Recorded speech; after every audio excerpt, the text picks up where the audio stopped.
So I would like to call to this virtual stage the person who has been with us for at least half a year, I would say. And he has been translated in many languages and has a lot of books of poetry published. Please welcome Poul. Thank you very much, and I'll shortly make a short introduction. I'm a Danish poet, and I only write poetry, and I've been writing poetry for many years. Today I'll read from a Danish book. It took me 2 years to write this book, and I'll only read this one poem first in Danish, and then afterwards in English.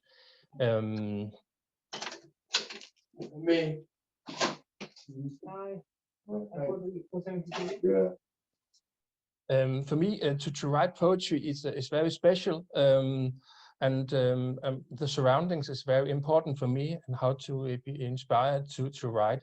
And of course, also literature of the world is also something that is inspiring me all the time. I will, if it's okay, then I'll read my poem now. Please do. Gaden. Vi følger dig gennem menneskemængden. Veje krydses utallige gange i dit sind. Du går videre.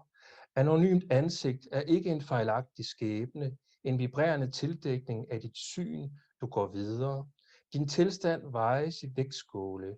Du vandrer blindt i den rette tro. Du går videre. Blinkende bjælker dækker dit udsyn. Ingen kan skelne dig fra den seende. Du går videre. Øjet ligger øde hen. I den retning må du gå. Du går videre. Du bliver genkendt fra den anden side af gaden. Visualitet uden identitet. Du går videre. Jeg træder ud på gaden.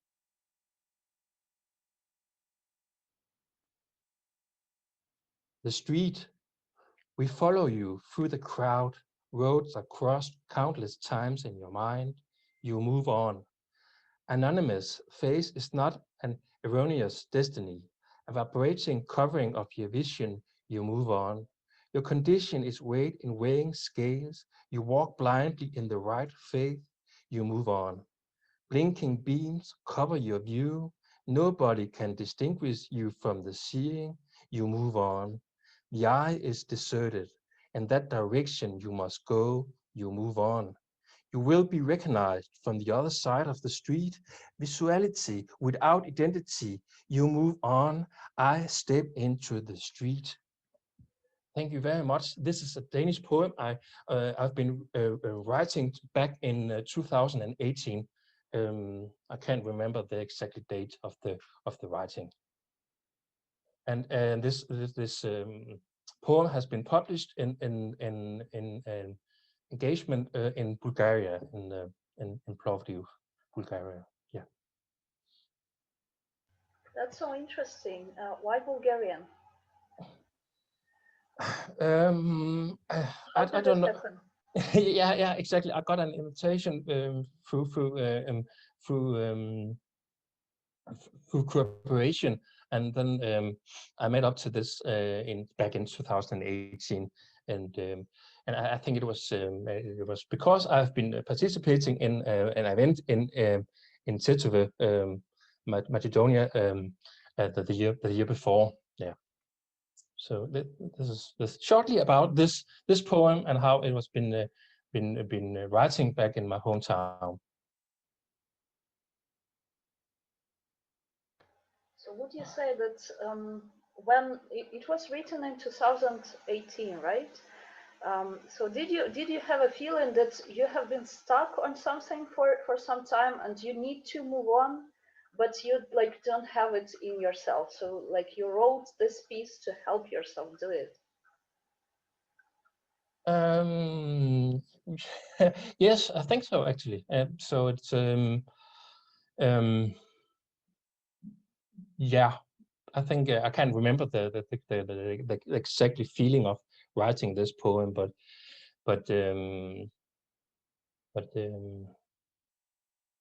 indeed it is. Yeah. Thank you. Does anyone have comments for the beautiful piece that Paul has written, and also the fact that it is translated to Bulgarian? I would like to say a few words as well. It's just like what Lentin Kiri mentioned in the message. It's a very reflective piece, you know. The act of actually moving on sounds easy, but it's not really such an easy thing, you know. And it's just the way that it's been put together. It builds a very good picture in my mind, you know. Yeah, sorry about that. So yeah, that's basically all I have to say. It's just it's a reflective piece, and it feels like it's something that can help somebody if they're also having troubles moving on, you know.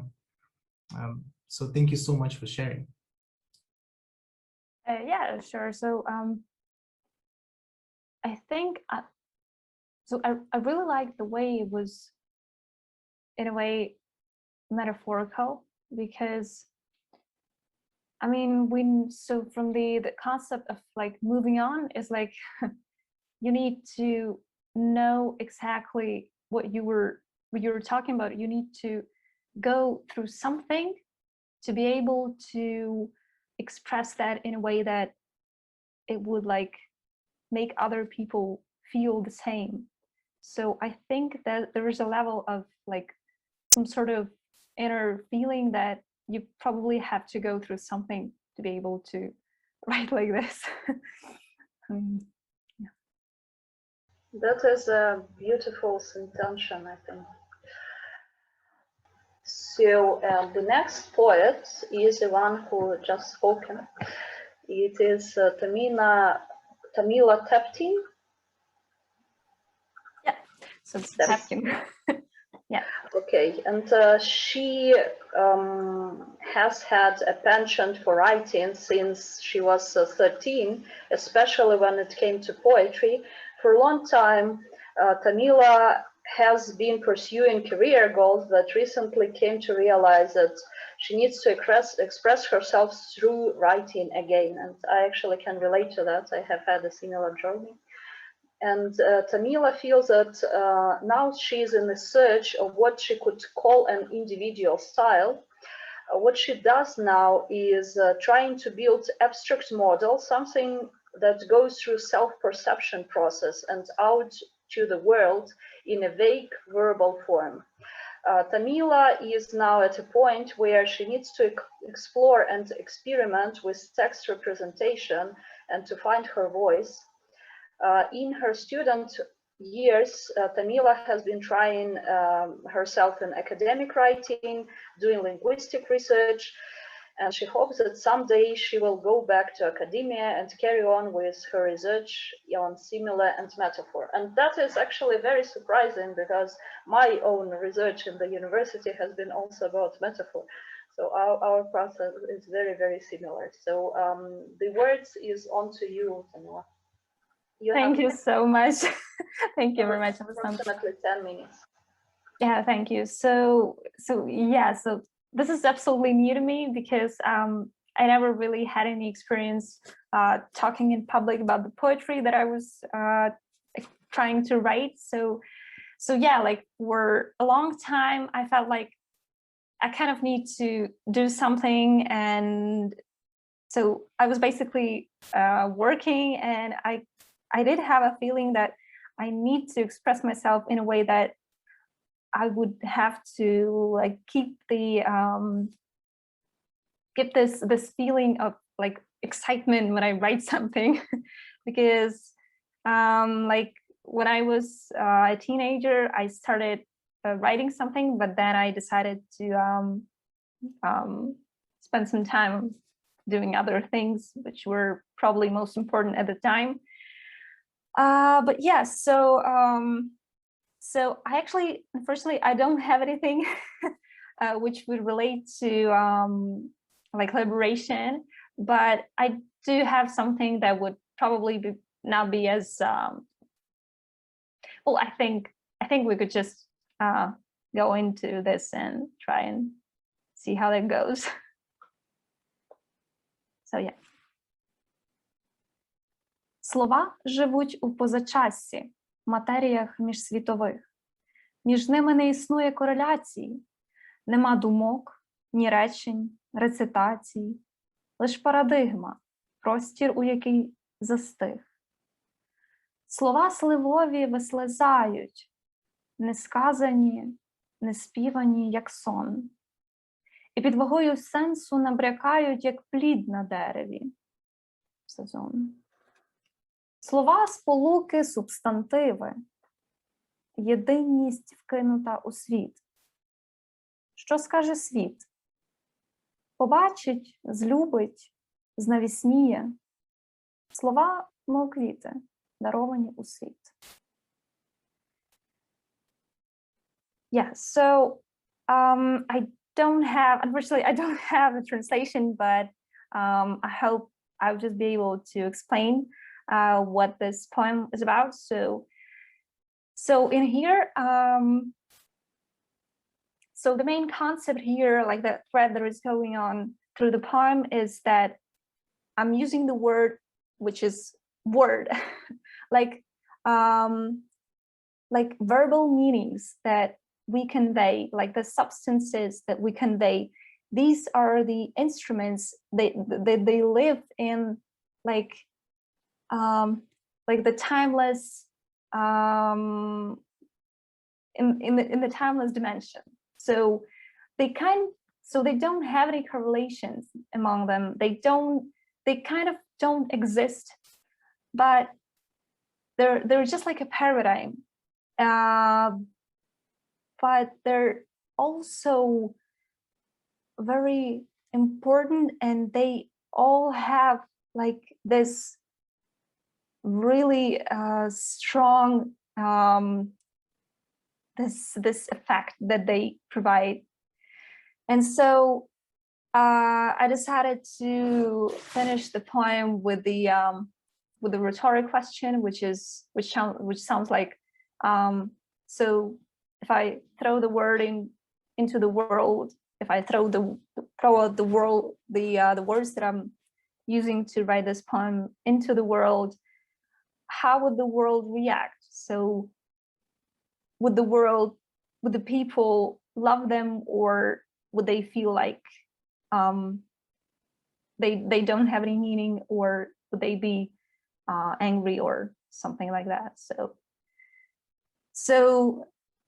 So the words are kind of like flowers that are given to the world, and just the rest of the people, they need to make a decision of how to react to this. Thank you. That's all.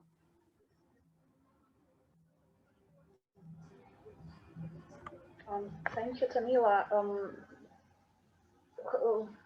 What do you think was the reason for you to use this flower metaphor? Like, do you use flowers as a metaphor a lot, or do you grow flowers in your life? Like, I, for example, don't have any green thumb. Like, I only have an aloe, and it does not grow at all. Fortunately, it did not die yet. But I mean, my cousin actually could put an avocado and it would grow into a tree, and I cannot do that. So do you have a green thumb? As a matter of fact, I do, but these are mostly like the plants that they don't have any flowers on them. But basically, I think I do have like a poem about the flowers and the petals and the beauty of them, which I was kind of like trying to convey. But I don't think like I wouldn't call myself like a person that, like a plant person, or a person that would like most like spend time to seed something and see how it grows, because sometimes I feel like I don't have enough like I like it's too slow for me. Something like that. Thank you, Oleksandra. I find the concept very, very interesting, especially the metaphor of sending the word out to the universe, you know, without the thought of how it will be received. It's just sending out there, and it's up to what's out there, you know, to see how they receive it. So it's much like, again, with the metaphor of a flower. So a flower blossoms and then the pollen or whatever spreads out. The flower itself is not concerned of who gets it, but as long as it's out there, you know?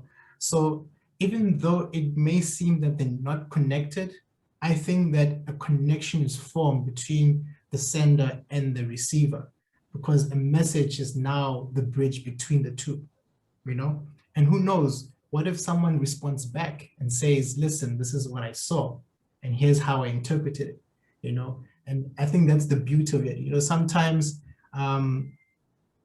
you would write a certain thing with a certain meaning, but it's very interesting how people actually interpret certain things, and it actually gives you new insight to what you wrote. Maybe something you wrote has taught you something more because someone looked at it differently, you know? So there's a lot of power behind that. And I think that that metaphor itself is really beautiful, you know? So thank you so much for sharing. Thank you, honey.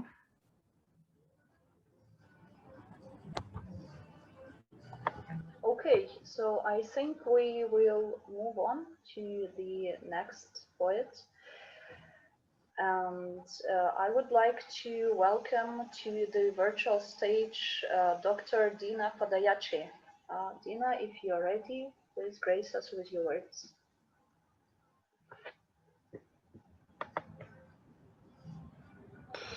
Yes, thank you. I'll just call up this poem.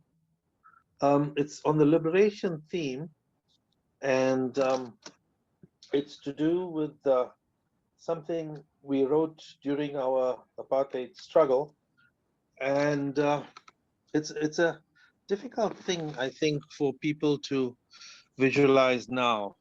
I was looking at some of my work recently, and I think most of the younger generation wouldn't even understand what we were talking about and what we felt at that time, because things were really so different.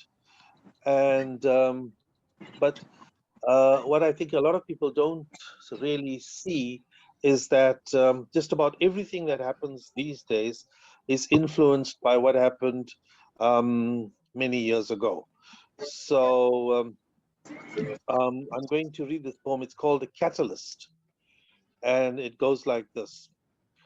You called me a copyist and forced me to research my heritage. You linked my color to the devil and made me appreciate its rich protective hue. You boasted of your technological superiority and you made me learn science. You ignored my history and my literature and made me question your colonial curricula. You mocked my religion and you made me more pious.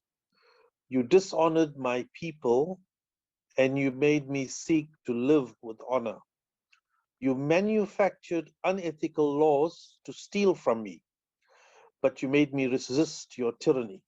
You behaved without integrity and you made me question your colonialism.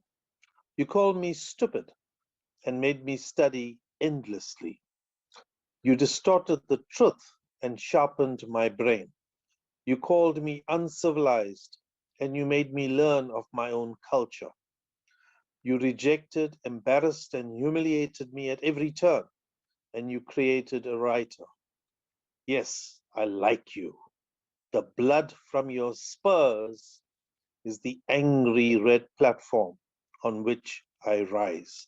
Now, this is a poem, the opening poem of my book of poetry. It was called A Voice from the Cauldron, and it was launched at the Faculty of Medicine, Natal University, which is my alma mater in Durban, in April 1987.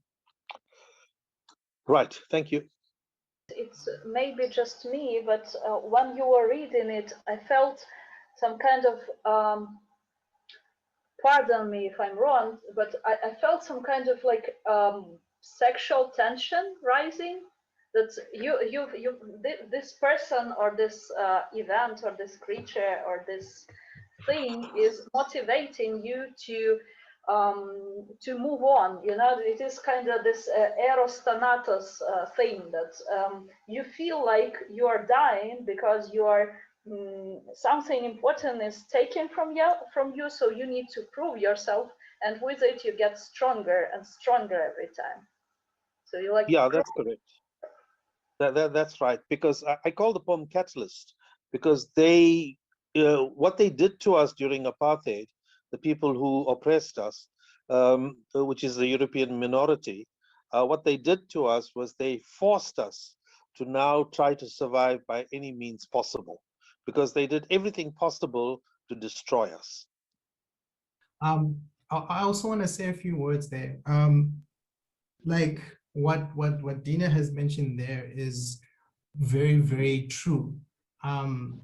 Because when I hear from my parents when they had to go through the same tragedy, is that no matter how much they try to actually break them, it actually just proves how capable they are, you know. So the more they try to take away from them, the more they build up themselves to make themselves better, you know. And Right.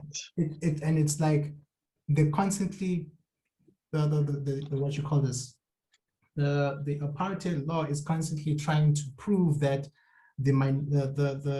those that are considered inferior are inferior, but now at every turn they just match the same achievements that, you know, one would say that only this particular type of person can achieve, you know. So that in itself is really, really powerful. Like the trauma that has happened is used as a stepping stone for people to reach greater heights, you know.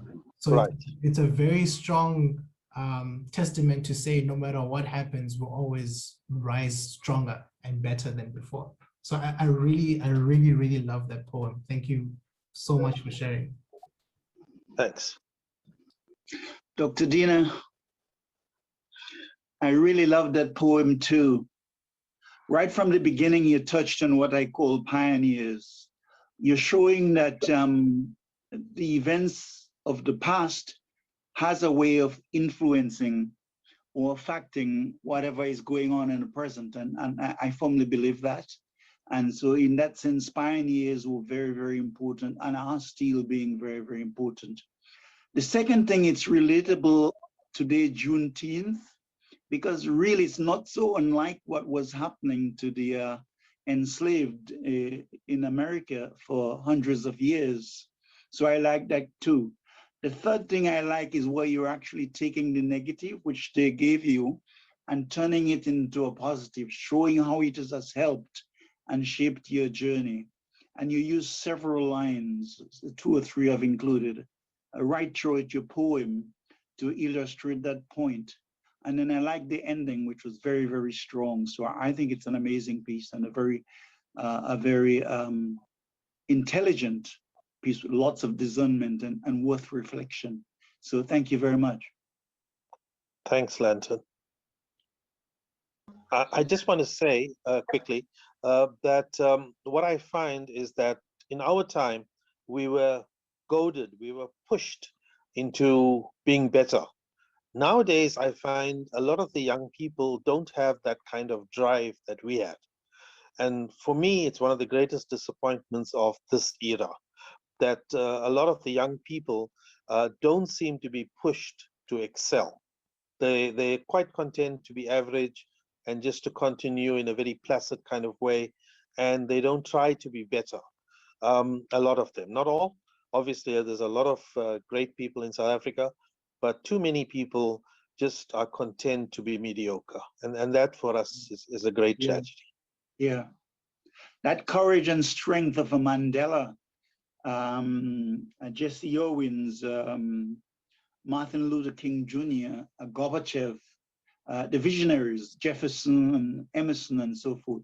It's missing today in many world leaders, let alone the youth. Yeah. And I just want to say on June 16th, which is just 3 days ago, we commemorated Youth Day, when there was a massacre of mainly young people in Soweto when they rose up against the apartheid regime. the apartheid regime tried to force the people of South Africa, the black people of South Africa, because there was a separate education system for black people. And those black people, they said, had to learn certain subject through the medium of Afrikaans.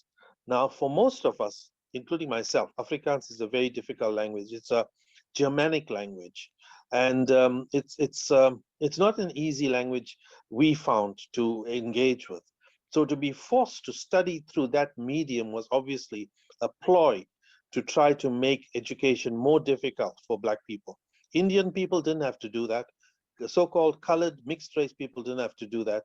They forced the African people to do that. So the African people rose up. And that was the final straw that finally broke apartheid, because it now caused a whole lot of young people to be conscientized, and they went out they left the country to learn how to fight, and then they came back as soldiers to attack the apartheid regime. We must love, but at the same time, it's what you're saying is quite significant, but it's not really related to South Africa as such. It's a universal thing. This idea of divide and rule, of colonialism required practice in order to become perfect. And it's been done by the Mughals, various dynasties, and you go to the Babylonians, it's this idea And the of, Romans.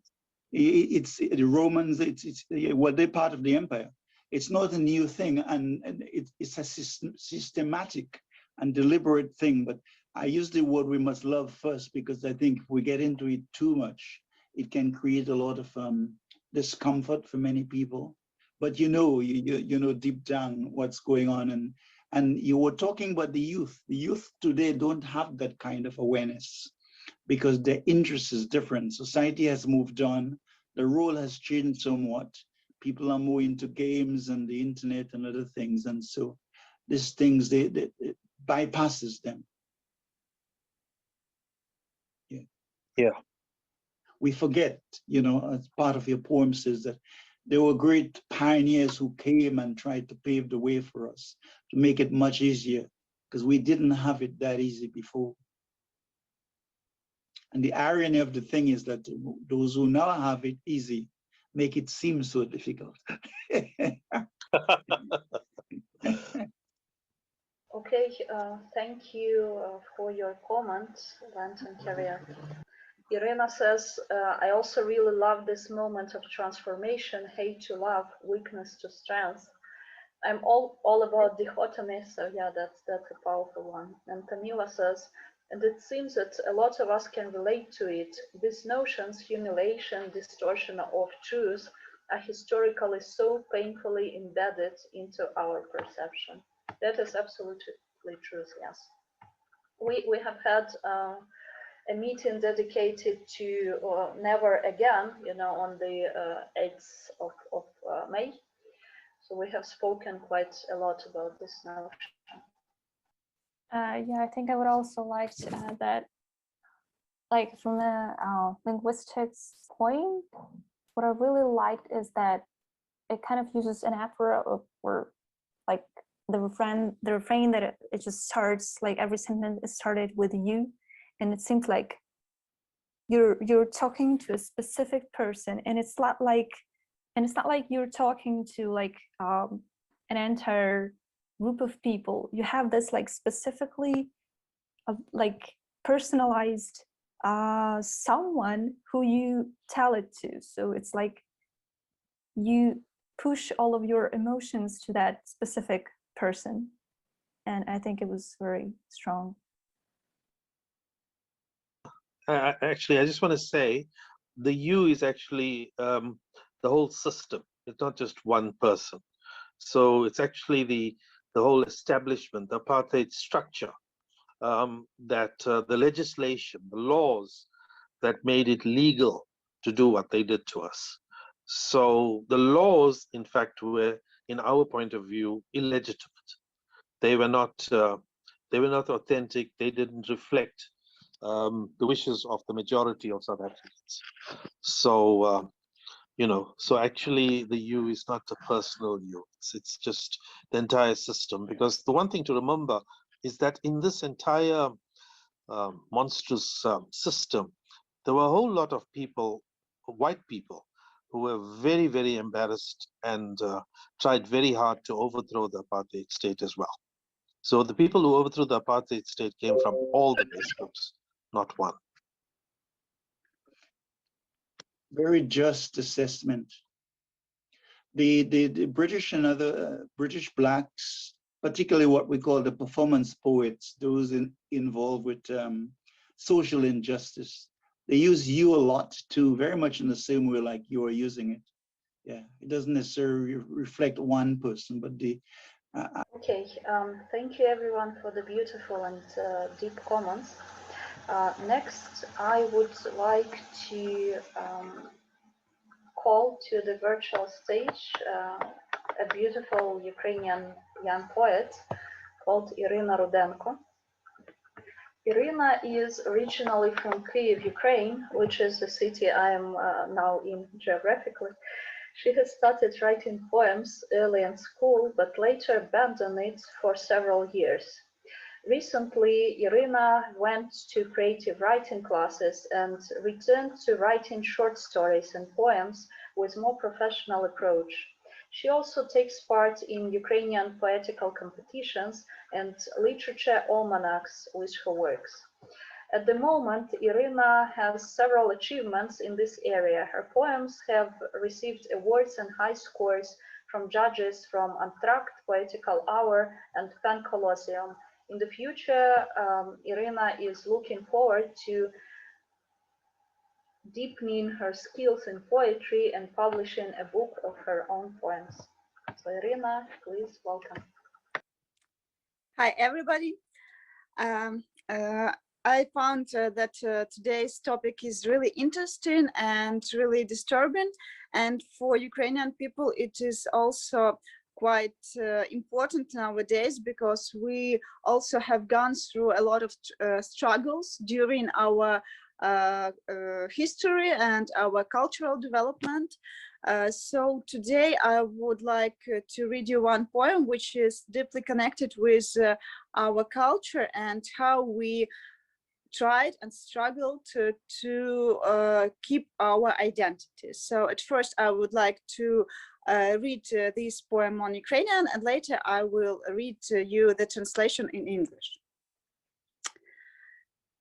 Сліди. У школі нас навчали складати слова з літер, мови, яку ми не дуже то й цінували. А потім прийшли люди, кинули мову на вітер і розпорошили пам'ять, яку ми мали. Прийшли люди, сказали, це не твоя земля, іди собі геть, вигнанцем, сліпим, чужим. Сподівайся, що в світі цьому жива душа знайде собі місце, де створить новий дім. Чужі люди розказували нам, як жити, навчали своєї мови, звичок, віршів, але кожен з нас лишав по собі відбитки в безмежі снігів, ламкі ланцюжки слідів. І кожен з нас ставав чимось більшим, коли наші шляхи об'єднувались та зливались. Чужі краї, свої непривітні краї, мов відчим, нас проганяли, та наші сліди залишались. Ми йшли роками, блукали, губились, повертались, будували домівки, щоб їх зрештою знов зруйнували. Єдине, чого не стерти, як би вони не старались, це пам'ять, яку ми за собою лишали. So the poem is called Marks. At school, we were taught to compose words from letters, from a language we didn't really appreciate it. And then people came, threw our language on the wind, and they scattered the memory that we had. People came and said, this is not your land. Go away as exile, blind, stranger, hoping that in this world there is a place for a living soul to create a new home. Strangers told us how to live. They taught us their language, habits, poems, but each of us had left his mark in the infinity of snow, fragile chains of tracks. And each of us became something bigger as our paths merged and collided. Foreign lands, our motherland's lands, like a stepfather or stepmother. We were thrown away, but our traces remained. We walked for years, wandered, got lost, came back. We built homes for them only to be demolished again. The only thing they cannot erase, no matter how hard they try, that is the memory that we have left behind. Thank you very much. Can I say a few words quickly? I really like this poem, especially the journey of rediscovery. You know, that's how I'm taking it. You know, at the beginning, it's this whitewash of learning something totally new, totally not native to you. You know, you have to learn another culture's language, another culture's way of living and everything. And it's this full circle now where now that you become a part of this this different culture, now you're rediscovering your roots and learning who you were at the beginning, you know, and that revelation is very empowering, you know, because I also have gone through the same thing as well, where obviously when you go to school, the first thing they teach you is English, you know, and they don't really teach your mother tongue. Well, they did, but it wasn't like a very important subject. But now after that schooling, you start reading more about, you know, your culture, and you start, you know, realizing that, wow, this is rich history behind it. So it's just it's a journey of self-discovery, and it's so empowering. So hearing that, it just reminded me of that journey that I had as well. So thank you so much for sharing. Thank you very much for your comment. Jen here says, very powerful read, never erasing memories. I saw you nodding during Irina's narration, so probably you have something else to add, Jen? Sure. I would want to just echo exactly what Kani was saying, but I think the true power of the fact that a memory of a people and a memory of a community lives on and can't be taken down, even if the largest scale buildings and sort of elements are taken. That story, that passion keeps going. And what I found with both versions of the poem is that was really, really clear to hear. Even if I didn't necessarily know the wording the first time around, you could feel that passion coming through. And then to have the backing of having a deeper understanding through hearing it in English, you could just feel that power coming off, and that sort of, we won't be forgotten, and we exist internally in every memory of every generation that follows. Is just deeply powerful. So I really, really loved it. Thank you very much. Lantern Carrier says in comments, an emotive, engaging, and very passionate piece. Yes, also very empowering and liberating, delivered excellently. Lantern, do you want to add something to it? It ties in so beautifully to what Dr. Deena was saying, what so many people are saying, and to an extent what I will say when I do my Juneteenth piece. But I go back to the word love, because that is my grounding, even while recognizing that it's a systemic problem that has affected hundreds of countries.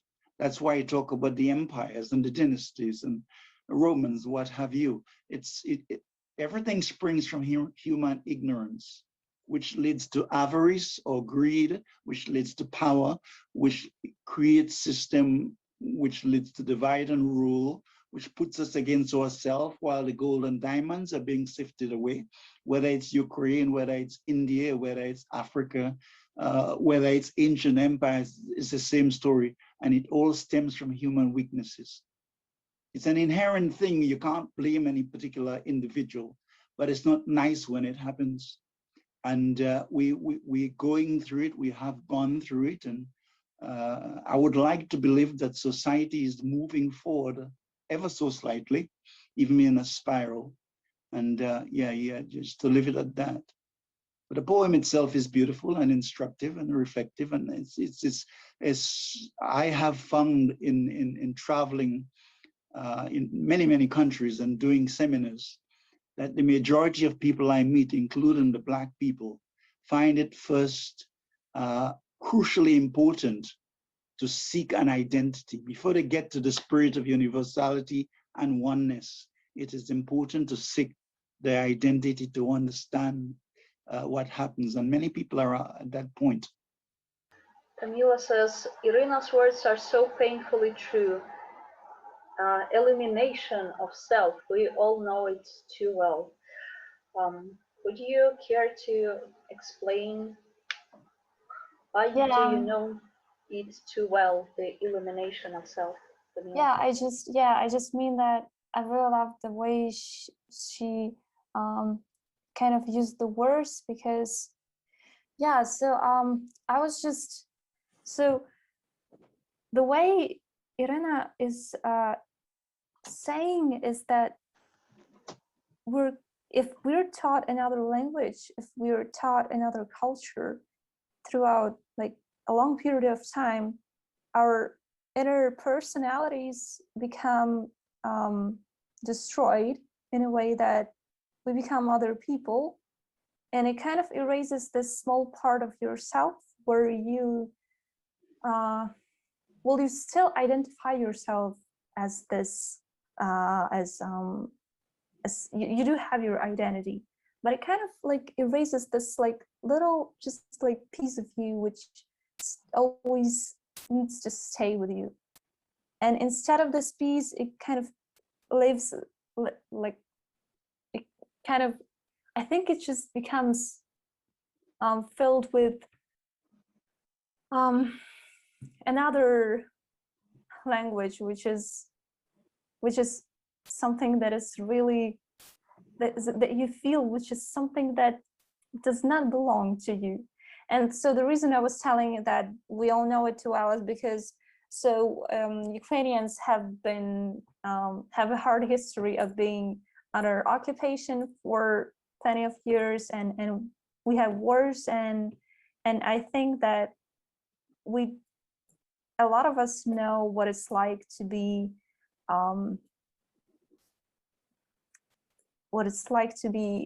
deprived of your identity. Thanks. Thank you. Thank you. Yes, that was really deep.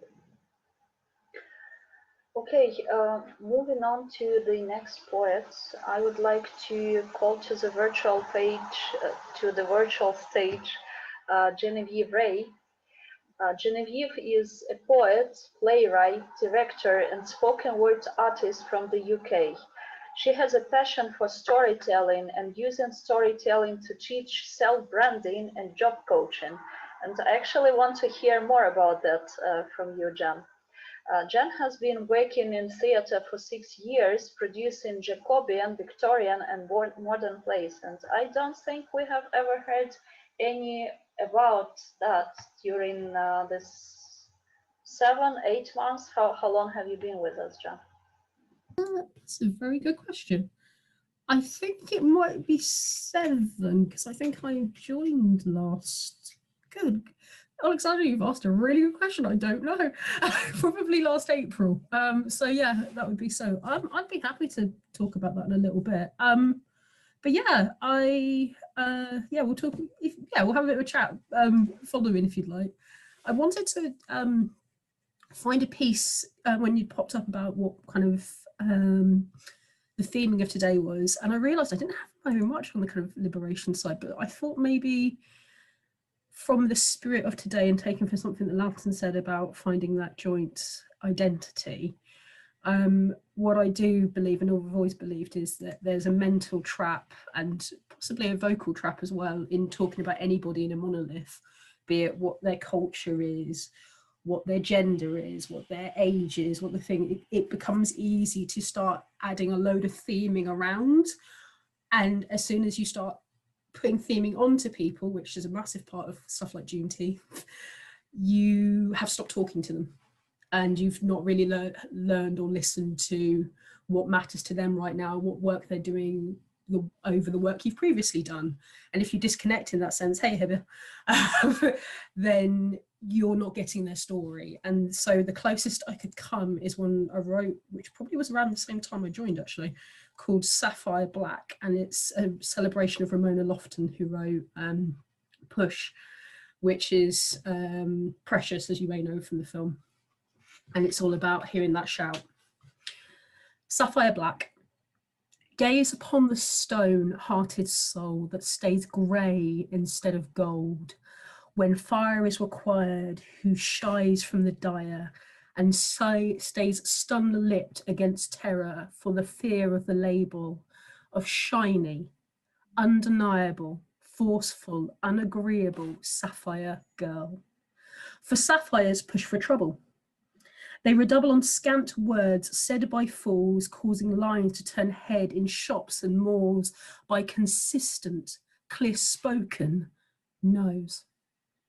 Upset teacups in undereducated dinnertime talk make those saying unintentional impressions seagull squawk, splutter, get mad, cause too much talk, angry met by angry. Until that's all that Black women are known for. But sapphires are precious jewels, September rocks inlaid in society's rules that say women don't chat back, don't glare like that, don't write poetic manifestations, are too precious for this cruel world. A sapphire Sappho will have none of that. Pulling on her mammy cap, her Jezebel garter, her exotic maps to stand pulpit tall, bearing eyes to a back wall, declaring to graduating class, speak up. You owe the world that. Thank you. Hey, Jen, man, that piece was hot. Yo. I was partly for you, Carney, as well. I was like, what would Carney like? Oh, I know. Stop it. No, it really was actually. I wanted something that had kind of your rhythm to it. Stop it. Yeah, but I like the line where you mentioned that angry meets angry, you know, and it's very significant that when you have a discussion and both sides are angry, then we no longer have a discussion. Now it's a fight, you know, and after that, nothing is resolved. No one is moving forward, you know. The only thing that gets healed are wounds, and you know, after that we're back to the same story, we're back to the same place, you know. So it's kind of a vicious cycle. It's like, so as soon as someone loses their temper, that's it. We're not making any progress. And I love the way you use the word sapphire, you know. It's fire.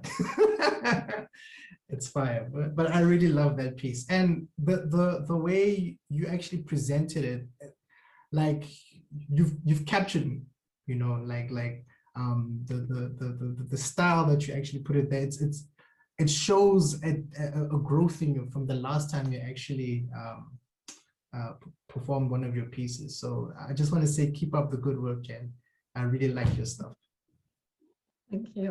I feel terrible. I feel like a bird that flies and then comes home and then flies and then comes home. But there's so much wonderful skill in this room, and I say this to the newer poets. You will learn so much from the different artists here, and that has come from so many of the wonderful people I've met here, and the art styles that you and writing styles you all have.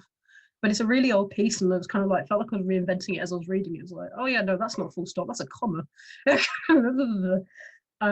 I will, because you mentioned it, Oleksandra, I'll respond to one thing with the writing side. It's partly from Tom as well, who's unfortunately with us today, but if you've been joining us, not that he's dead, just to clarify. For the newer poets, he's an artist from the UK who I'm friends with. We both tend to look at our poetry as different characters who are telling a story to the listeners. And if you don't know about Ramona Lofton, look her up. She's an American poet, and is known by the name Sapphire. And she has a real spirit in her work about the power of voice and the power. She, like, when she writes her different characters in, she changes the ability of their writing ability. So if you'll misspell things in the language, to show that that's their understanding of what that word looks like. And she has a very clever way of interfering lots of different sorts of symbology. Well, I can't speak myself. Symbols into her work. So I want to do something to particularly celebrate her, especially on this very special day. But yeah, when it comes to attack, each poem has its own persona, and it's that persona who speaks, and that's where the theatre comes into it. I'm going to stop talking for a second because I'm sure we want to carry going.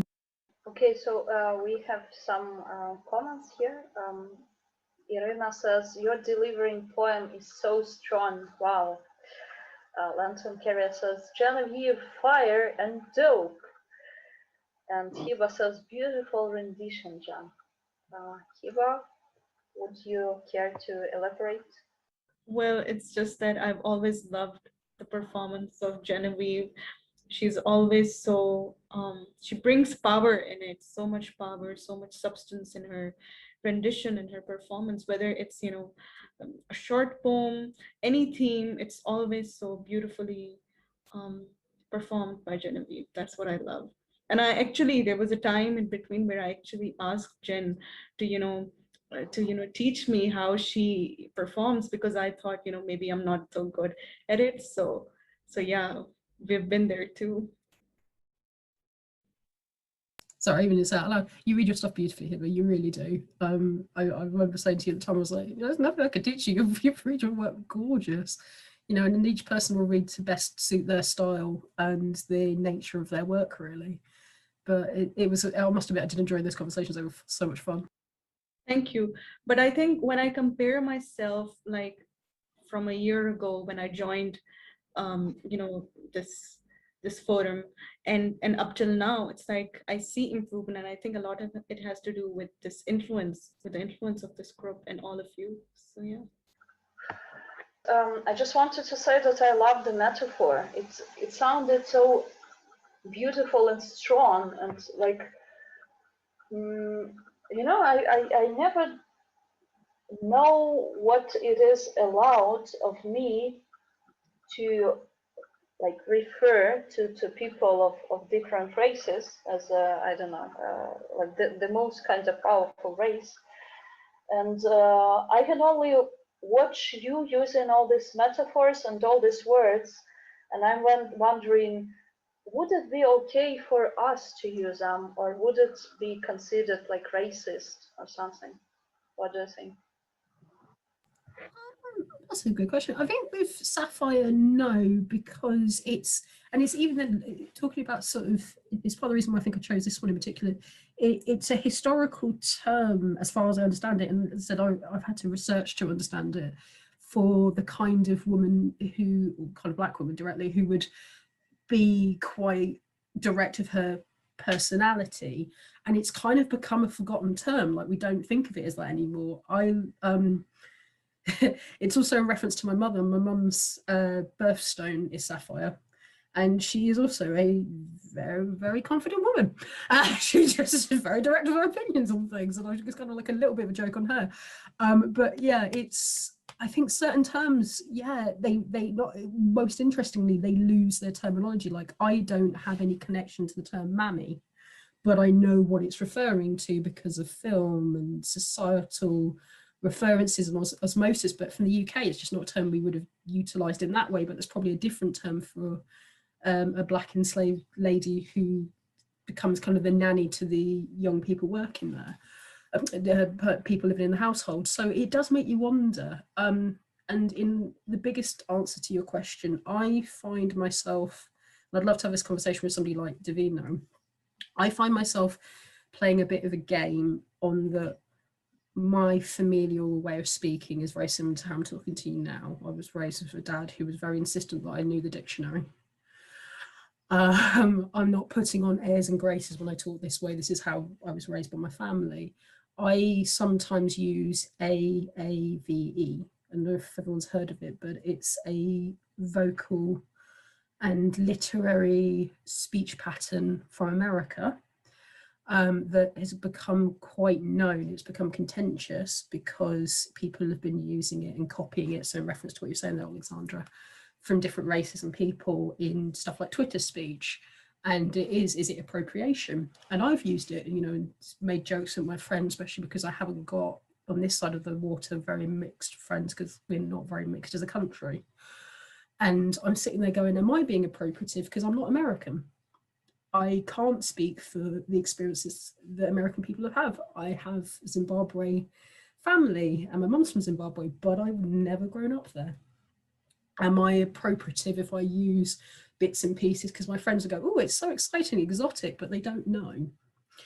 And that's a fascinating conversation of when do you try and find that wider community connection with ethnicity, and when are you actually just taking from another people who are different society to you. And we have more people in this country of my skin tone who have a bigger, wider mix, but we all have had to join together. And I'd love for Lantern to jump in on this for an identity, but also we've come from so many different places.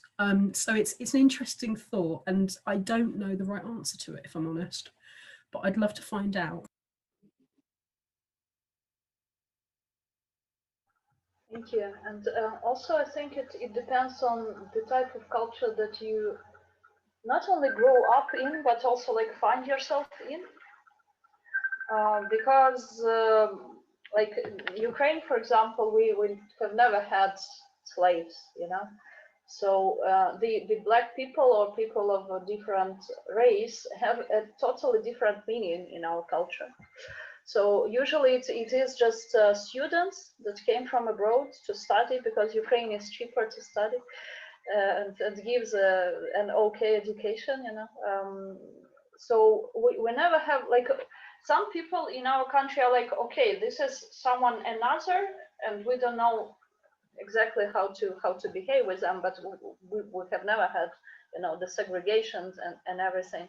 So something that is like politically correct in Britain or in USA or I don't know, in Southern Africa is a different type of political correctness in Ukraine, and I have absolutely no idea what we need to base it on, because there is not many people of African origin who would speak about it and form this narrative. Because okay, would they study? They probably stay. Some of them stay here for work, but they don't really form any narrative. So that's something that is, I don't even know how to answer this question and where to find the answers. Yeah, it's a very interesting point that's been brought up here as well, because I think in terms of being politically correct, you know, it also has to start with being educated about these certain things, you know. So it's one thing to be politically correct about something, but you need to understand why you have to be politically correct. You know, where did this term, you know, or this manner of speaking, you know, does this derive from, you know, and the impact it actually has on a certain demographic of people. And I think that's when it now makes more sense to use these terms, because it has a history, it has some effect on people, you know. So it starts with just being educated about it. You don't even have to like go very far about these sort of things. You just ask questions, you know. It's like, how did this start? Ask a group of people, what's your life like, you know, everything like that, and then it just gets better from there, you know. Because I mean, especially with the African American vernacular, some people call it Ebonics, I think. I mean, we hear it a lot on television, right? And then we try to speak like them because we think it's cool. But then if you actually like do a little bit of research of how it actually came to that, you understand why people speak like that. So from what I've learned as well is that during the slave trade, the African Americans at the time were forced to actually learn how to speak English, right? They weren't allowed to speak their native tongue. And that was to prevent them from colluding and planning against, you know, their masters and everything like that. So they had to learn English from their masters, right?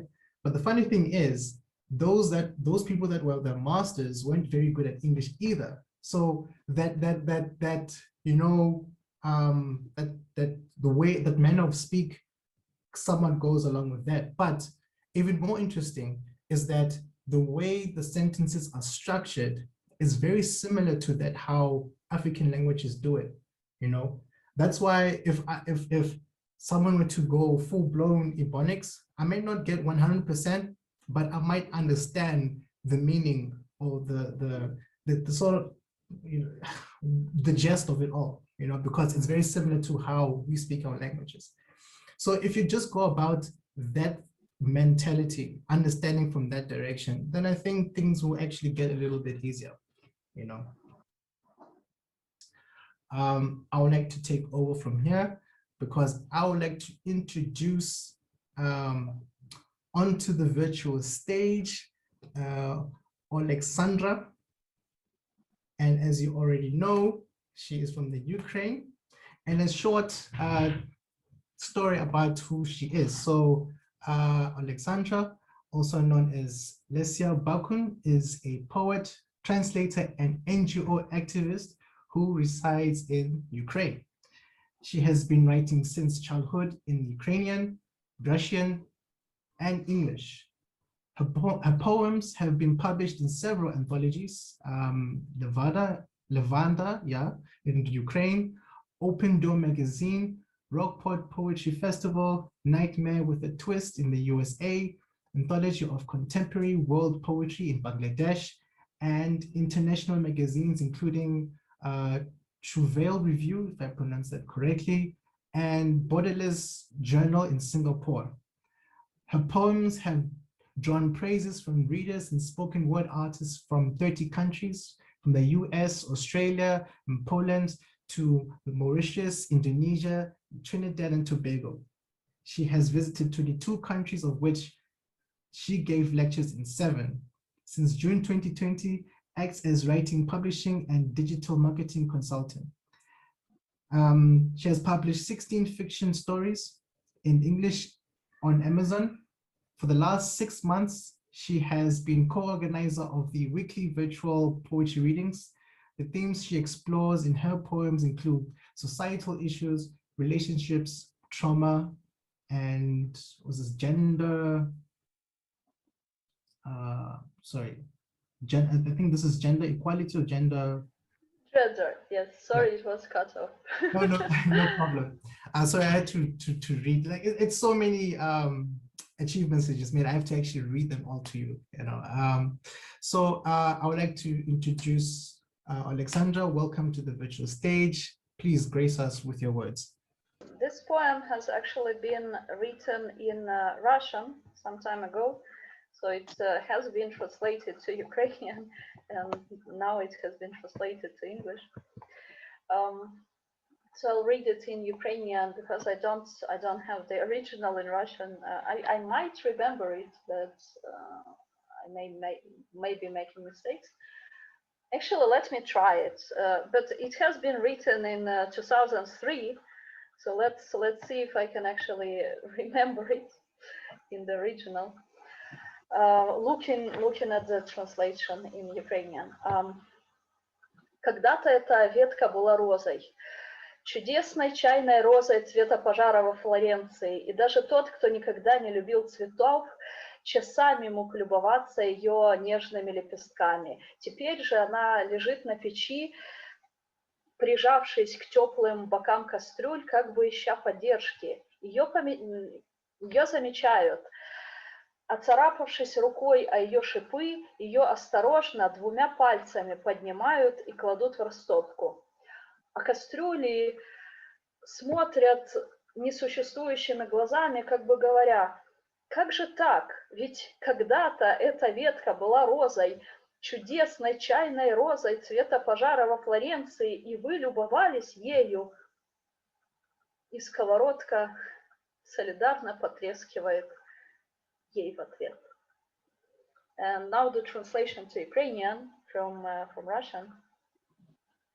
Колись ця гілка була трояндою, чудовою чайною трояндою кольору пожежі у Флоренції. Навіть той, хто ніколи не любив квітів, годинами милувався її ніжними пелюстками. Тепер же вона лежить на печі, притулившись до теплих боків кастрюль, ніби шукаючи підтримки, і її помічають. Подряпавшись рукою в її шипи, її обережно 2 пальцями піднімають і кладуть у розпалювання, а каструлі докірливо дивляться неіснуючими очима, якби кажучи, як же так? Адже колись ця гілка була трояндою, чудовою чайною трояндою кольору пожежі у Флоренції, і ви милувалися нею. І сковорідка солідарно потріскує їм у відповідь. And the translation to English is as follows. This branch used to be a rose, and wonderful tea rose, the colors of the fire in Florence, and even the one who has never liked flowers, for hours has admired its delicate petals. Now it is lying on the stove, leaning against the warm sides of the fence, as if seeking support, and it is noticed. Upon scratching the hand on its thorns, it is carefully with 2 fingers risen and put on fire, and the pots, they look reproachfully with the non-existent eyes, as if to say, how so? After all, once this branch was a rose, a wonderful tea rose, the colors of the fire in Florence, and you admired it. And the frying pan cracks in solidarity in response.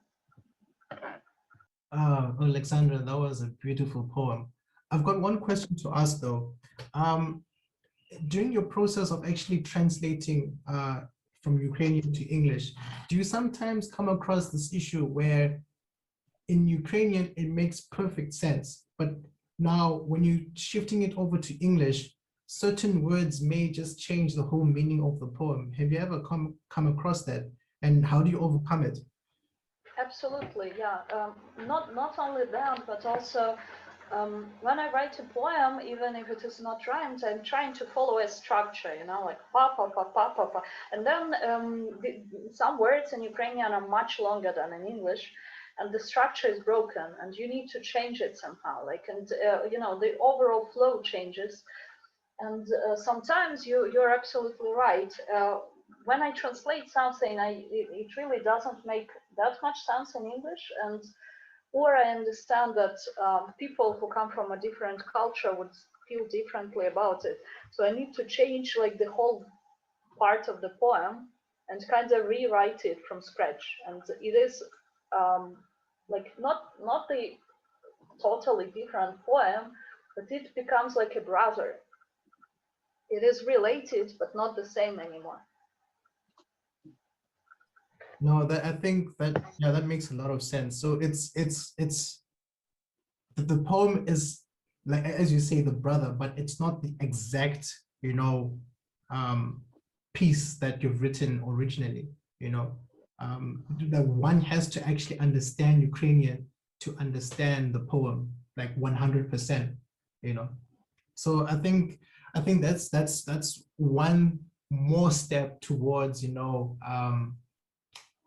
trying to unify everybody. It's just trying to learn as many languages as possible, you know. So to truly appreciate your poem, like, maybe one has to challenge themselves to actually learn Ukrainian, you know. You know, things like that. So it's just something that I've wondered myself. But the poem itself, before like I divert too much, is a beautiful piece. I think it's the first time I actually heard it, and it's written so well. Yeah, I'm trying, when I cannot write a new poem, I'm trying to translate a new poem so that you have some kind of, you know, new stuff coming. I see here there are a few comments here. I'll read them out to you. One says, I like that visual image you create with words so clear to understand. Oleksandra, the frying pan cracks in solidarity, a very interesting approach and a very brilliant piece. That's from Lantern Carrier.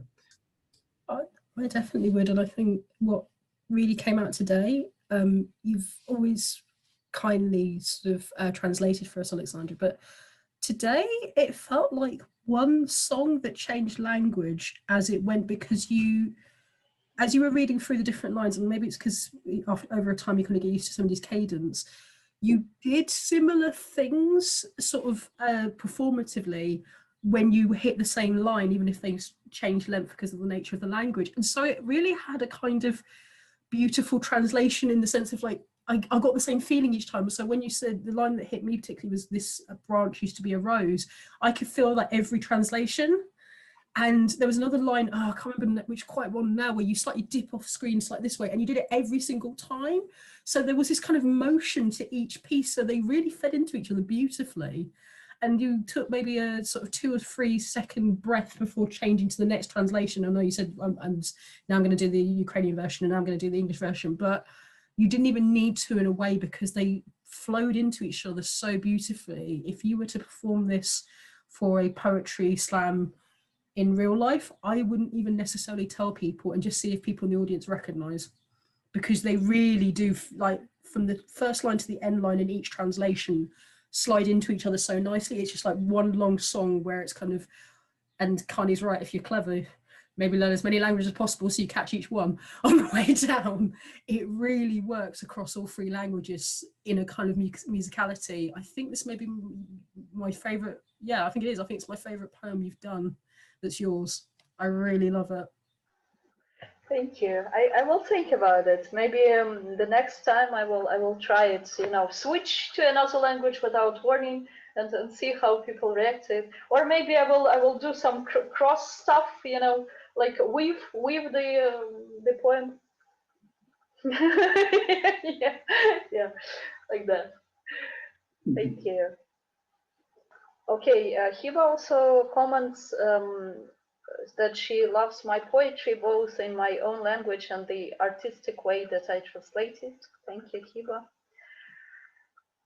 Yes, and Irina says that she likes my visual image that I create with my words, so clear to understand. And of course, for Tamila and Irina, they actually understood all 3 languages. I think. I mean, most people in Ukraine understand Russian. So it doesn't matter if you're from the west of Ukraine. Yeah, Oleksandra, I also loved it because I was kind of I was kind of looking into how it would end because I couldn't, so it was kind of this like surprise because so nobody can no longer see the rose in that branch because, I mean, it was, I mean, I had a feeling like it was gone, and it made me a little bit sad, but I mean, it was so beautifully rendered. So yeah, thank you. Thank you. Yeah, it was the branch in the end actually does get destroyed because it has been like it used to give this, you know, beauty and people were wondering and loving it, but then it's a metaphor for a human, as you would understand. You know, when it is young, when the flower and a human is young or a puppy, yeah, we are like loving it and oh my God, so beautiful, so powerful, such a, you know, nice silhouette. But then when the person gets older, we're like, yeah, okay, an old person, no one cares. And like we actually get annoyed with this old dog or old human or an old rose that does not bloom anymore. So we, like a person would, like if they get too annoyed, if the rose scratches their hand, they would just get rid of it. They would take this branch and put it to the fire to get a little bit of warmth with it, but also to destroy the thing so that it does not annoy you anymore. So it is like that. So the next poet that I would like to call to the virtual stage is my brother from a very, very, very distant mother, but somewhere, you know, deep in the centuries. My brother from South Africa, Khanimamba Ndhambi, is a poet currently residing in the city of Tswana, South Africa. Maybe it has changed, let us know. He uses poetry as a means of experience and understanding the world around him. His poetry is inspired by history, philosophy, food, and a lot of spicy food as well, people, music, and culture. When he is not writing, he is playing video games or writing code. So, Hani, please grace us with your words. Thank you so much, Oleksandra. So before I start with my piece, a few months ago, there was one publishing company that has asked poets to actually submit their pieces for an anthology. And the theme around that was, you know, write anything about your life experiences during the lockdown period, during the pandemic last year. And yeah, I submitted and I was selected actually to have my piece actually published in the anthology, yay. And the actual book launch is going to be on the 26th of this month. They've also asked me to actually read one poem, and there's going to be a very short interview about you know, what it is that I do and everything like that. So it's not just me, there's many other people that actually contributed. I had the pleasure to actually have a Zoom session with them a few weeks back. So it's many people from the USA, Germany, India, and everything like that. Mostly South Africans as well, because it is a South African publishing house. So this piece is quite new, and this is the piece that I would actually like to present on that day. So it's still needs some polishing. It's not 100% ready yet, but just let me know what you guys think of this piece. All right. It doesn't have a title yet, but this is how it goes. I'm gonna be the change humanity needs now. Listen up to what I'm saying if you want to learn how. I speak this to the masses as a proclamation. I speak up for my emancipation. The key lies within me. Jailer, unlock this chain. I want to roam free. My mind is the kingdom where I forever reign. The pain from knowing I'm just a cog in the machine, this insatiable beast that is forever eating. You feed it your hopes and dreams and it shits lies, that has us buzzing around for its biggest piece. Congratulations, you're now Lord of the Flies. Only I see the best in me and only me, to the beast that my product that makes the money. Tragedy to humanity is big business. War, disease, slavery, racism, and poverty. Triggers to make mad stacks on stock exchanges. They start us young with our education, with methods as old as the first revolution, turning us into factory workers, worker bees, paying an arm and a leg just to finish your studies. Celebrate when we get our receipts, we call them degrees. Hopes and dreams crushed with each installment, still paying off that student loan at 11%. It's interesting how we consider this as a success. It's interesting how we consider this as success, calling ourselves failures if we attained any less. Grinding rock to dust just for that salary, call it what you want, is just modern day slavery. All because the system has us thinking and confusing that happiness is attainable if we keep on consuming. Clock in and clock out 9 to 5 just to stay alive and not to live life. Looking down on the youth who decide to live different, telling them to get their act together or the downfall is imminent. Well, we ourselves have fallen into this trap, calling ourselves more qualified because we don't rap. This generation raises their fists in defiance, fighting, not to disrespect, but to break the glass ceiling. Let us democratize how we make a living. Improving people's lives is how we should be growing. The fruits we bear is only as good as the roots. Let us work together, invest and build up our youth. Break down the machine and let our minds roam free. Thank you very much. That's all I have. That's all I have. You know, you should have it is actually recorded, so the only thing you need is like you know, girls and cars in the background, and you can actually launch it, you know, as a famous rap song. Yeah, I know. I didn't think about that. You know, you actually got a good point there. But just a short explanation of what this poem is about. It's just basically a challenge to the system, you know. And what I mean by the system is just society as it is today, capitalism, people that are running monopolies and such, and they create this notion that one has to do certain things at a certain age in order to consider themselves successful. But when you deviate from that, you know, then you are looked at as a failure, you know, which is tragic because I'll give myself as an example, you know, like I went to school, I studied, you know, I thought that by this age I would be doing the most, you know, but they never prepare you for the hardships that come along. And at the time, I actually decided that what if I wanted to do something different? What if I wanted to do music, you know? But I mean, my parents, when I mentioned that, it's like, nope, there's no chance you're doing that. You are going to do this, you know? But then once you get out from, you know, college and university, you end up finding out that you're just another piece, you know, to this big machine that just keeps draining your energy. And you're spending so much time just to, you know, have one weekend of comfort.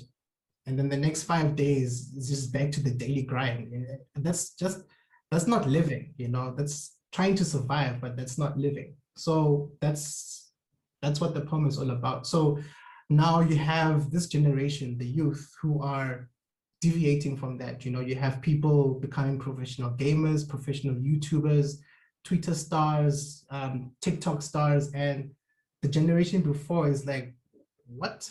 You know, how is this making a living? You know, but it's this thing of breaking away from the norm, which ultimately stops you from feeding the machine, which is the system, you know. So if we democratize how we actually make a living, and what I mean by that is if we open up, you know, the market as to how we all can make a living, you know, then I think society will be actually better, you know. So that's the piece that I have. I think it's wonderful, and I absolutely love how you added to the description, because if I take Aleksandra's image and Lantern's captured perfectly so many core lines of what you said in the chat. You've got the guy with the ladies and the cars, but behind him, which I really got in the poem, is this monolithic machine that's like this kind of 1920s big black cauldron-y thing, just spitting out money left, right and center.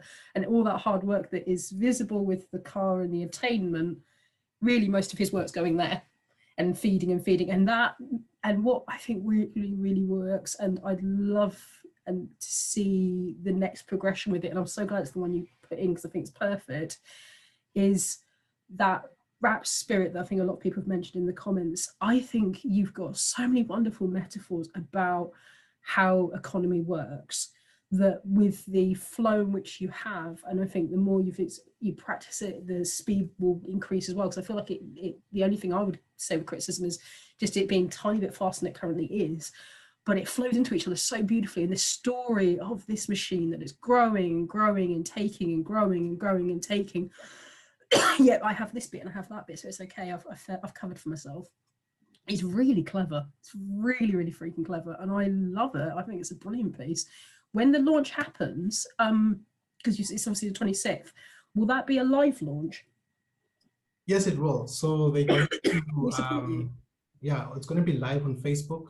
It's going to be on a Zoom meeting, but I'll make it live on Facebook and everything. So if you want to tune in, I'll send you the link. I'll give you more details, and then yeah, we can just take it from there. The other thing. Khani finds sorry.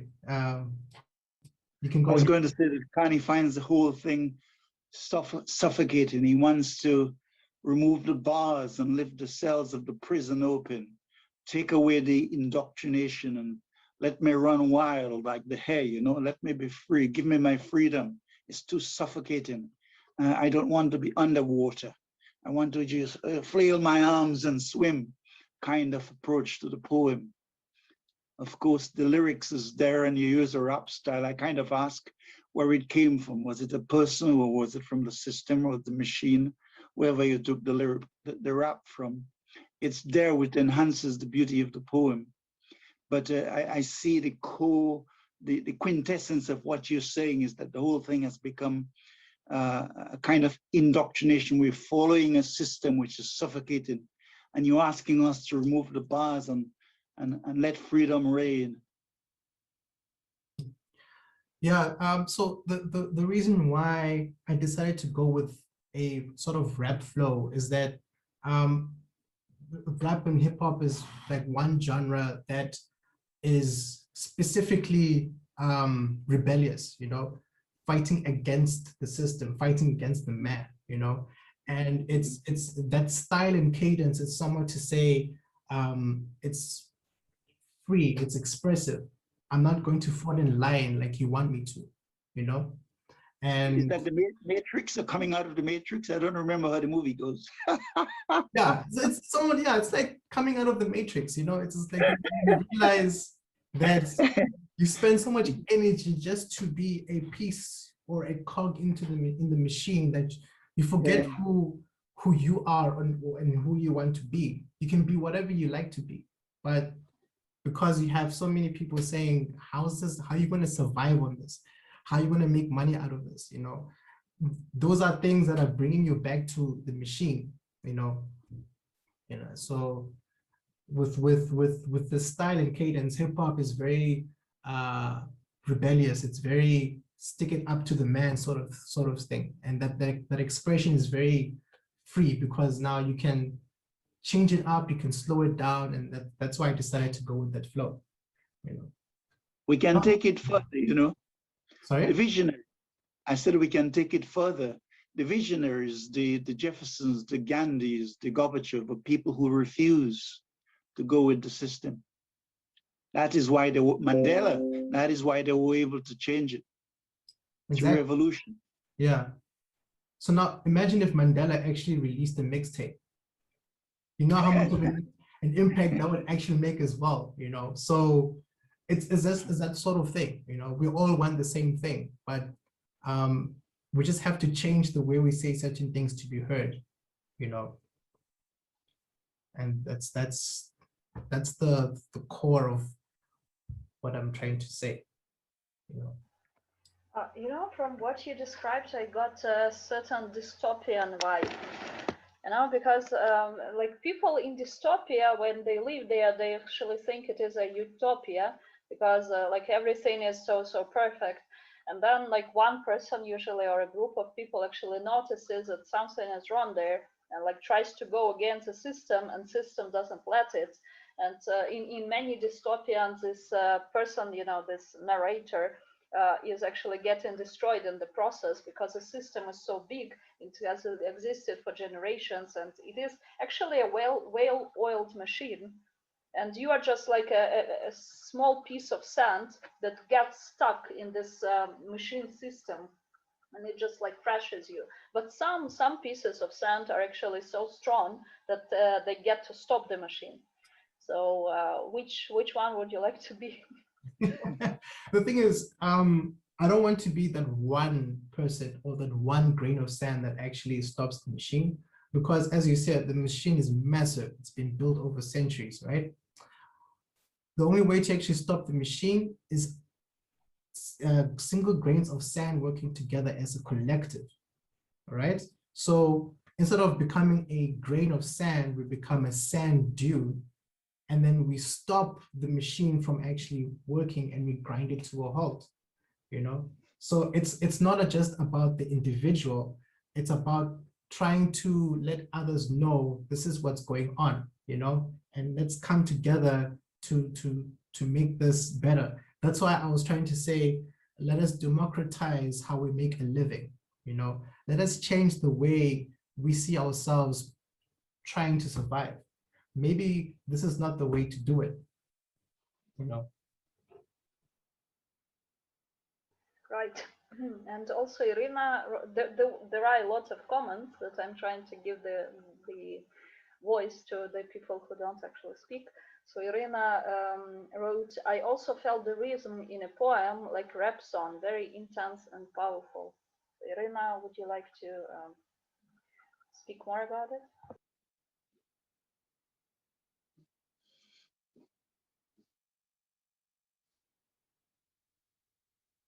Or probably not. Genevieve also said that she's really glad that this poem is going to print because it's really brilliant. And Deena said that he loves the way that you describe the predicament of most workers throwing away their lives in the pursuit of the material. Said. And yes, Lantern Carrier said that straight away there is a rap style and a discernible lyrical flow. I would like to move on to the next poet, who is also actually our resident rap guru, kind of, and different kinds of guru. So Manatita, also known as Lantern Carrier, has been in the poetry theme for 17 years. He grew up writing poetry since aged 4, but switched to inspirational and metaphysical poetry when he took up the meditative life.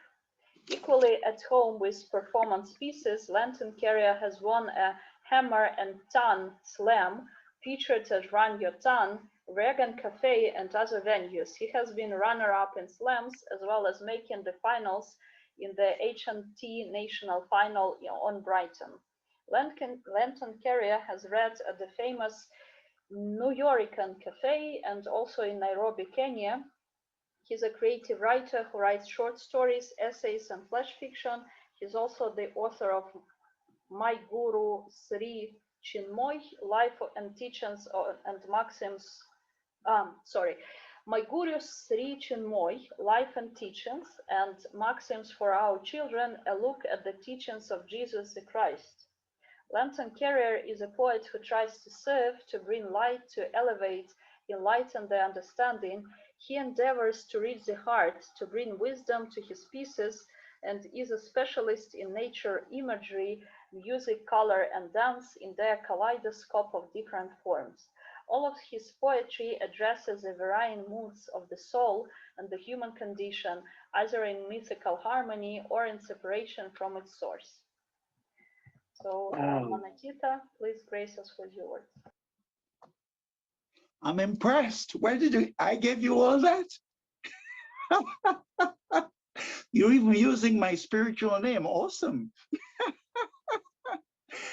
Genevieve knows what it means. Manas, mind, Tita, beyond the Sanskrit. Dr. Deena would know too. But anyway, in 2 seconds, Dane comes on at 6 o'clock. He's doing a Juneteenth program, which is open to everyone. You guys probably know about it. I'll be there and you're all welcome. I think it's already heading into 4 hours and it's going to be a very significant thing, but Dane never really says no to anyone. So if you're interested, I can give you the whatever it is, coordinates afterwards. Now I will do sugar and tenderness for a change, and then I will go to Juneteenth. So I'll do 2 pieces. Tonight, I will carry your memories on the light winds of dewdrops, gently cradled on your gorgeous lips. I will offer you my soul, this tenderness of love, as the blue moon swallows the night with its luster. My old shadows have vanished, and the luminance of stars will dance with us amongst the nebulae of Andromeda. Hands clasped together, we will gaze at the sunset meadows, look upwards at the radiance of El Sol glimmering in the distance. I won't give you bluebells anymore, my favorite pasatiempo, like dance to the ballerina, like a goal to the football fan. Instead, we will smile, look into each other's eyes as our hearts unfold a fiery passion, springing from the great agony of our yearning. This is enough. We know what we feel for each other. See it cemented into the cornerstones of great foundations, like fresh water from a well, like strong currents flowing, merging ceaselessly into the ocean's depth. As a child, I loved the heavens, sitting on his lap as Dad told the Nancy stories way into the night. I was always a sucker for the pinnacle of beauty. Daddy, Daddy, I used to say, what is that up there in the sky? La Luna, my son. He would respond in el hermoso español. The moon? I'd like to go up to the heavens and play with it. My father would smile, console me by saying that one day it will come to dine with us, that we'll have a fiesta as estrellas twinkle in the heavens. And my soul would drift as I left my mortal frame behind, forgetting Brer Nancy, laughing aloud with shooting stars. Serves me well now, for you, mi dulce luna, my sweet moon, has finally come to me, wrapped up in an effulgent array of resplendent grandeur. We hug and kiss on the enchanting spheres of perennial sweetness, waltzing to the harps of seraphims. Minstrels gather together as we twirl on luminous carousels of glittering rays, estrellas sparkling, multiplying themselves 1,000-fold, whispering symphonies of flute-like solitude into the profundity of our spirit. Shall I go on to Juneteenth? Well, I think we need to give you a little bit of feedback. You want to say I thought it felt really melodic, and I felt like I'm in the middle of some moonlit night near a river. That's how I felt during your narration. And I'm successful. I wanted to entirely change the mood for a few seconds. If one line can ever be telling of a soul, Lanson, the fact that your father tells you it's the moon, you go, I want to go up and play with it, is so you. I can't believe it. I'm like, that's a brilliant line. I love that. I was like, yeah, of course you would. That's very you. In the like mystical tradition, we love the moon. It's so La Luna. I use the Spanish word at times. It's so important to us. Australia is the stars. They're so important to us. Nature is the flowers, you know, light. They're so important to us. it's so beautiful. I think it's absolutely filled. On the same with like, I won't give you bluebells anymore. There's so many brilliant lines in that. Could I have a catch a place where I can see a copy of it? Because there's so many lines. I was like, that's just brilliant. Of course, I can send it to you. Please, that would be so cool. No problem. I think I have you on Messenger. I could send it to you. It's harder to send it to you right now because then I have to come up from where I am and go into Word. I just want to describe how it made me feel. You know, it just made me feel. That's what it did to me. It just made me feel. It's such a wonderful piece, as always. You know, coming from Zenton Carey himself. So it's just always a pleasure to actually hear your work. Thank you again for sharing. Mm-hmm. Thank you. Thank you. So Juneteenth, this one is called the Spirit of Juneteenth. The Americans do it one way, but you know, I'm a universal soul, so I don't keep it in one country, although I honor the country because it's much bigger than the country, if that makes sense. So here we go, Spirit of Juneteenth. The next time you're insulted, told you've got a Jamaican name because you're called Leroy, Donovan, or Abraham, say it's untrue. Rather that you're a product of 600 years of colonialism, bigotry, inequity, and injustice. The next time that someone calls you a slave, or even worse, a freed slave, say that the unborn shows no evidence of shackles and chains, no neck collars and thumb screws, such as those forced on your African ancestors who were all freely delivered from their mother's wombs. Perhaps you can remind them of the forced enslavement, the indignity of the Middle Passage, of the strong and stately African people, drifting helplessly between life and death, huddled together by heartless, hostile, and greedy predators, packed like sardines on overcrowded ships. Yet we must love. Even as the indigo moon covers the night with its luminance, so too we must not only rise as the radiant dawn, but make room for the sunset, kissing the crimson edge of the horizon. For only thus can we share our neighbor's joy, even as we despise the darkness of their evil ways. Human ignorance has harmed us for centuries. They came from the dynasties, powerful empires, Babylonians, and even when Adam in the Garden of Eden, allured by the red nakedness he so erroneously believed to be synergized with the throbbing of his heart. Today we celebrate Juneteenth, a portmanteau of June and 19th, even while still searching for justice. Lincoln's proclamation spoke of a liberty of sorts, which is yet to materialize. Yet it's a significant step for the soul to celebrate, to pray, tell stories of a history much too intense for the comfort of some of our neighborly brothers and sisters. We dance to rhythm and blues, laugh with our children over fireside treats like the griots did, talk of Kunta Kinte and Kame Bolongo, the river, enjoy rodeos, sing Negro spirituals woven in the blood and hopes of our forefathers.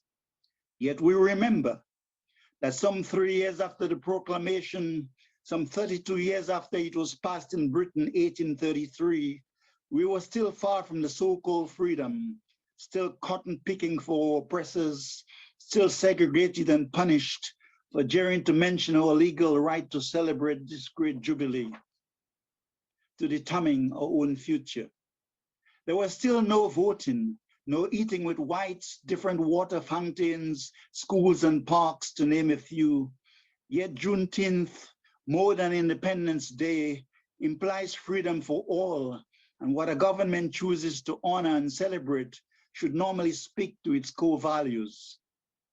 We hold these truths to be self-evident, that all are created equal, that they're endowed by the Creator with certain unalienable rights, that among these are life, liberty, and the pursuit of happiness. Is our enslavement over?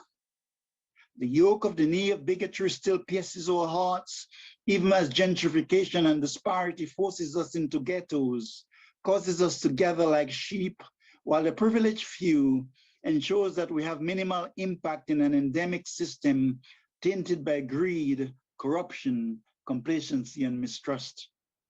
The long mountainous path to freedom continues across an unfeeling razor's corridor, still crowded with dark ghouls, the avarice of power games denied by love, for still trying to conceal our spirits in coffins. London Carrier, thank you very much. You know, just want to say a few things as well. So there's a line that you mentioned where we talk about these things, but it makes some people uncomfortable. That is true, yes. Yeah. So it's not done on purpose to actually make them uncomfortable, but the truth is it does make it uncomfortable. It was not a comfortable past, you know, and yeah. we like to feel that way, which means that this is something that, you know, it must be taken into consideration. It must be remembered that this something like this has happened and it should never happen again, you know. So yeah. I think it's a good thing that it's constantly being brought up. It's now more normalized to talk about it in conversations, you know. The moment that we're able to talk about it freely in a conversation, that's when we can say that we're moving forward in a healthy way. But instead of just clamping it down and say, hey, I don't want to hear any of that, you know. It's important. That's why I was talking about the word love all the time. If you know the way, notice the way that John Lewis did it, he was highly respected. The way that Harriet Tubman did it, the way that Martin Luther King Jr. did it, They're all very, very positive ways. It so happened that he ran into some cold people who decided that it was better in their interest to get rid of him. But he look what happened as a result. All these people were pioneers. Rosa Parks, your Mandela, they were all pioneers who used very positive means, active means, but yet positive means, which was more embracing. Yeah, Exactly. So you Yeah. speak, because the white is not actually an enemy. The system itself is unjust, but you have to move in such a way that, you know, you don't want to, what did you say about the, you said something about breaking something down and when you were talking about your poem. You don't want to break it down. What you want to do, create a spirit of oneness. The spiritual way is all embracing, is a totalitarian kind of beauty, a spirit of harmony and oneness. This is where you ultimately want to be. That's the ideal. But before you get there, you know, there's this process to go through, which unfortunately is painfully slow. Yeah, no, but they do say progress is a slow process. We'll get Yeah. there eventually. So Yeah, you see. yeah. I mean, Barabbas was like us, right? But when he went to Christ, Christ said, "That's not my way." You know, Barabbas was a good man. He was all about social justice. You know, let's take on the Romans. I notice you're a great orator. You have a lot of followers and power. And Christ says, "No, brother, that's not my way." You know, so it's like that. Yeah. All the seers say that, whether it's Buddha or whoever it is, they take the noble way. I think it absolutely also spoke to something that I truly believe in. Actually, it ties beautifully to Deena's work earlier in the Power and Catalyst as well. It's an ongoing fabric, and I think in the first 4 lines, that sort of, if they say you know this about your name, then actually say no, because it's not allowing the threads, and I think of Irina's work as well from today. They've all come together rather beautifully, actually. We're all threads within that story that keeps going forward. As you say, it's moving forward, but it's painfully slow. So it really is like a loom that's moving bit by bit by bit by bit. And if you unthread one of the bits of history, you lose the growth that will go forward. And so it's so important to capture these and see where you are in that fabric, from, you know, the history in the Caribbean, is it the history in America, is it the history in Eastern Europe, is it the history, wherever you are in that fabric, you're having an essential part of it. You have to be part of supporting, which is what I feel like the real conversation earlier on was really about, was ensuring that we encourage people who are the next part of the threads to keep pulling them forward. So we keep building that fabric rather than losing it altogether, and we break apart every bit we gained, which I think is a very powerful message to point forward. And what I felt, and it's true of always your work, Lantern, is that you threaded it, to take my metaphor as far as I'll take it, with love. There's an encouragement there. There's so much love in this piece. And saying, even with the hatred thrown, especially in the first, I guess, stanza of it, like the hatred thrown forward at you, trying to diminish your history. No, I claim it, and you can't take it away from me. And I'm proud, and I know every bit that was part of that loom behind me. And I will keep pushing forward and making even more beauty in the world. And it's one of the reasons why I love your work. Thank you. Thank you very much. No, I'll tell you a secret. I won't give you bluebells anymore. What I'm telling her there, that we're now so woven together that all I need to do to gaze into her eyes, I go on to say that, you know, and that bond is already so concrete that we draw from each other's passions. The flowers may come, but they're not necessary anymore because we've gone beyond that stage.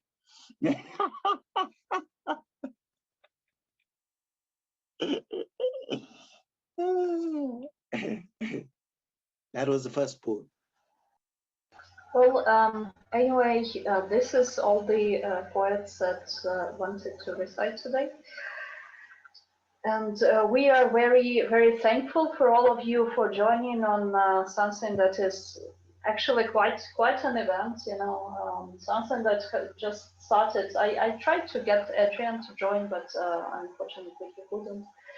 With something that just started as an idea, something that started as, well, it would be cool if, and then it just went on and combined all the people through the pandemic. And in a lot of countries, actually, the quarantine is getting less, so probably that's why less people are joining now. But otherwise, it is nice that we are building all this connection and networks, and new people are coming, and all people are also coming and feeling the need to join. So I wish you a great next 2 weeks. Hopefully in on 41st of July, I will already have some good news about the anthology. Sorry it has taken me so long, but I promise that I will do it by the end of the summer for sure. It will launch. So I think it is logical to make it okay, like by the end of the first half a year, and then maybe when we launch it, we will start thinking about the second anthology as well. Hani? Thank you, great hosts, Kani, Oleksandra, you great poets, humans. Gratitude, gratitude, gratitude. I'm so sorry my friend hasn't turned up. He said he was coming. But I still maintain, I said it before, I still maintain that it might be an advantage to advertise the afternoon. You do it right at the last moment. I think it works better if you do it in advance, or at least twice, because then you may get other people from Facebook. But a lot depends on what you want, what is your own framework of what you're trying to do, which, you know, so it's up to you. That's true. Okay, Hani, would you like to say some closing words for today's meeting? There isn't much to say, except thank you for taking the time out of your Saturday to come together. It's always nice to just hear different ideas, different points of view, because it really opens up the mind, you know. I'd like to thank the newcomers for taking the time as well. I hope today's experience has, you know, made you want to attend more of these meetings. It's always nice to actually take part in these meetings, because you walk out from here learning so much more, you know. It literally changes you as a person every time. And yeah, I don't want to speak too much. It's literally nothing else that I can say that has not already been said. So again, thank you very much, everyone.